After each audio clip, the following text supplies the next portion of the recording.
So actually, I'm going to make a slight refinement. So it was under Constantine that the date of the Sabbath was changed. I'm not certain it was actually part of the council records of Nicaea, but rather one of the smaller councils where that occurred. But if we're talking about the councils, check this out for insane. So we are taught that at Constantinople in 381, that a clause was added to the Council of Nicaea about the Holy Spirit. The first phrase, it says that Jesus became incarnate from the Holy Spirit and the Virgin Mary. And then there's another clause which says, we also believe, and in the Spirit, the Holy, the Lordly, the life-giving one, proceeding forth from the Father, and then it was later, and the Son, co-worshipped and co-glorified with the Father, the Son, the one who spoke through. Now, that's why John 15:26 is translated in some Bibles as proceeding, because that's not what the Greek word says. It doesn't say proceed, but this is what it says in this Nicean Creed. The fascinating thing is that there is no history of this Holy Spirit edition, the second clause about the Holy Spirit proceeding forth from the Father, worship, glorified with the Father. There's no historical record of that. I've not found it yet. I've not found the first historical record of that. And at the Council of Constantinople, the council members decreed that no one could add to the Nicean Creed. Yeah? So there are two bits of evidence. And sorry, the second bit of evidence is that no early church father ever quotes this additional adjunct about the Holy Spirit, and the council records are silent. Silent. Don't exist. They're silent. You then get to the Council of Ephesus in 421. Silent. Another creed having been crafted at Constantinople, but what they do declare at Ephesus, listen to this, this is formally recorded in history. It is not permitted to produce or write or compose any other creed except the one that was defined by the Holy Fathers who were gathered together in the Holy Spirit at Nicaea. Hang on a minute, guys. Let's read this again. We have been taught, even Unitarians say this, that at Constantinople, the phrase, and in the Spirit, proceeding forth from the Father, co-worship, co-glorified, with the Father and Son, that clause was added at the Council of Constantinople in 481. What does it say the Council of Ephesus in 431? 50 years later, they says, it is not permitted to produce or write or compose any other creed except the one that was defined by the Holy Fathers who were gathered together in the Holy Spirit at Nicaea. No mention of the Constantinople Creed. I will now just go to the Council of Constantinople. Sorry, the Council of Chalcedon in 451. What's really interesting here, because I've read over the last 2 days, I've read every single historical document that we have of this.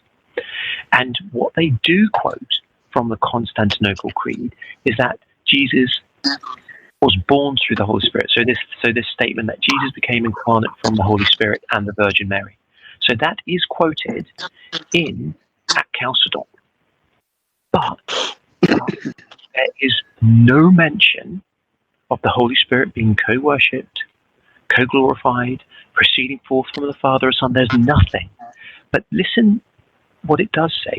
So they affirm Nicaea, they affirm Constantinople, but what they affirm at Constantinople isn't defined at Chalcedon.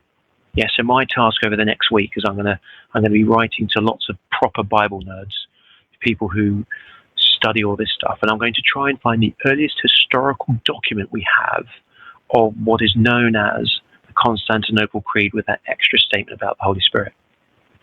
Now, at Chalcedon...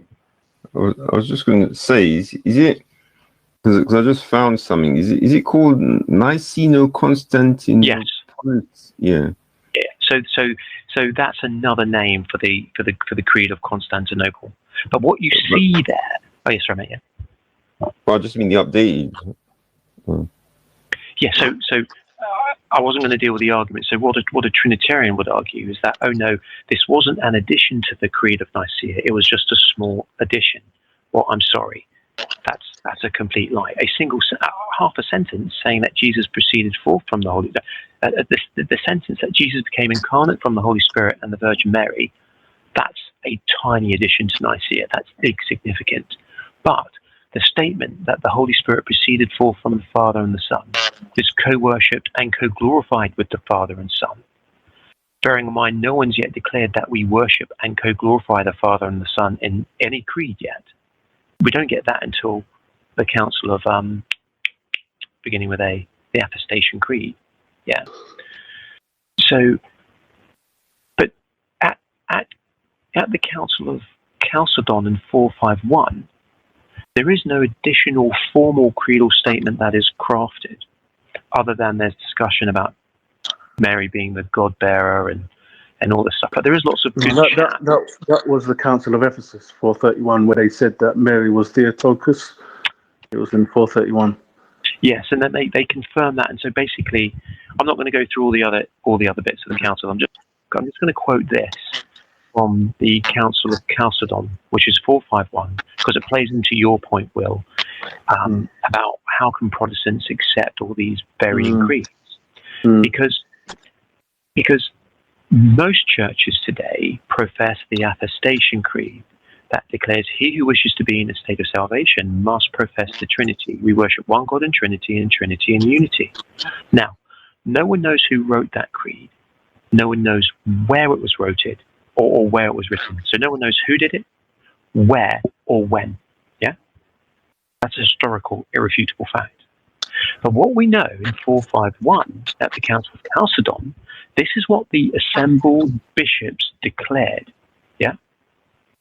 Since we have formulated these things with all possible accuracy and attention, and here they're referring to the creedal statement of Nicaea and the creedal statement of Constantinople, although they don't define what the Constantinople Creed is. And I'm reading directly from the English translation of the Chalcedon records. This is what they say. This sacred and universal synod decree that no one is permitted to produce or even to write down or compose any other creed or to think or teach otherwise. As for those who dare either to compose another creed, Athanasian Creed, or even propagate or teach or hand down another creed, Trinity, for those who wish to convert to a recognition of the truth from Hellenism or from Judaism or from any kind of heresy at all, if they be bishops or clerics, the bishops are to be deposed from the episcopacy, and if the clerics the clerics from the clergy, and if they be monks or layfolk, they are to be anathematized. So my question is, how on this sweet, sweet earth upon which we live can the church profess the Athanasian Creed? Because it rips apart Nicaea, it rips apart Constantinople. It is a brand new creed. It introduces the word Trinity that doesn't exist in any creed. It absolutely violates the council decision of Pope Leo in 451. It is illegitimate. And everyone who professes it, according to the Orthodox Church, should be flipped and turned into smoke.